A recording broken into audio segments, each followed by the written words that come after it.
Hello, and welcome to a short explanation of some key points about socialization, culture, and identity in sociology.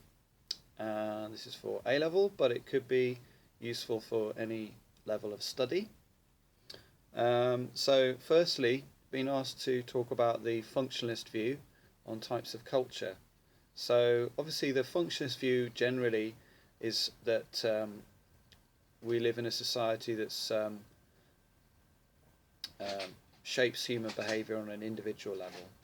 So they're a structuralist view, and there's a consensus or shared agreement about norms and values, which creates order in human behaviour. So the view of different types of culture would be different for each type. Consumer culture could be seen as positive, where people contribute to the economy, because it reinforces a shared sense of togetherness. High culture and popular culture, functionalists might argue that it can be beneficial to have a sense of a hierarchy in terms of culture, which could be reflective of the differences naturally that exist between groups of human beings. I think that generally they would argue that we need a shared culture which spans everyone. Global culture could be seen as problematic in some ways, where a sense of coherent identity breaks down.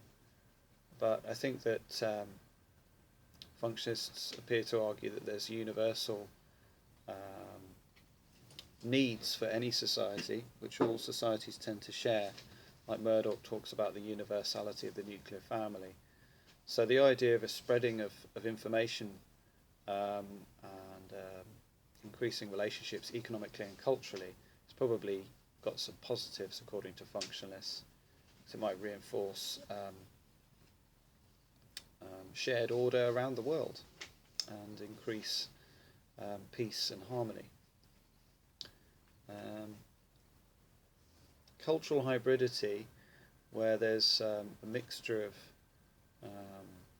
different forms to create a novel or new, unique identity or way of life, could be seen as part of the ongoing process of gradual social change, which functionalists emphasise is slow rather than radical, so that order is generally maintained as society moves forward. Generally, in terms of different cultural groups, like ethnic groups or class groups, functionalists argue that a shared agreement about general beliefs about right or wrong is necessary.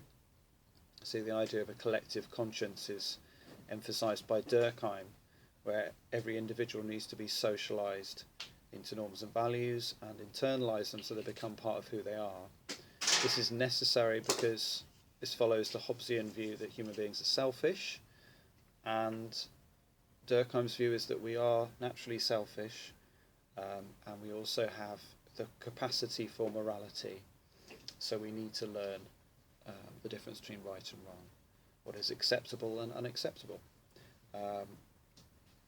Otherwise, following Hobbes's view, there would be a war of all against all. So shared culture is necessary for society to function and run smoothly. That means that in terms of cultural diversity, integration is normal and inevitable. People will compete in the economy. According to Patterson, the host and the immigrant will adapt to each other, or the host may assimilate the immigrant group. This is normal, and it's also it's something that we value. We want a sense of certainty and sense of order, and also it's inevitable because of this competition in the economy, and it's functional, so it's something that should happen because it keeps society going and it prevents conflict. There will initially be a period of conflict with people being unaware of the norms of the other group, and There will be apparent conflict, but over time this will disappear, and there will again be an equilibrium. Obviously the problem with this view is it can be seen, the functionalist view can be seen as over-exaggerating or overplaying and exaggerating the extent to which there is a consensus in culture where everyone agrees with the norms and values. It may downplay conflict between groups and the conflict between class and ethnic groups, and problems with the host culture itself, such as racism, class prejudice. Exploitation may also be ignored by this view because it assumes everyone agrees with and benefits from the system of power and inequality. Because functionalists tend to assume that inequality is good and natural and inevitable and normal. Postmodernists would probably argue there's a lack of consensus and there's a diversity, which is more part of normal life, where individuals can make choices based on their individual happiness rather than their duty to the whole group. So they might argue that functionalists overplay consensus and shared norms.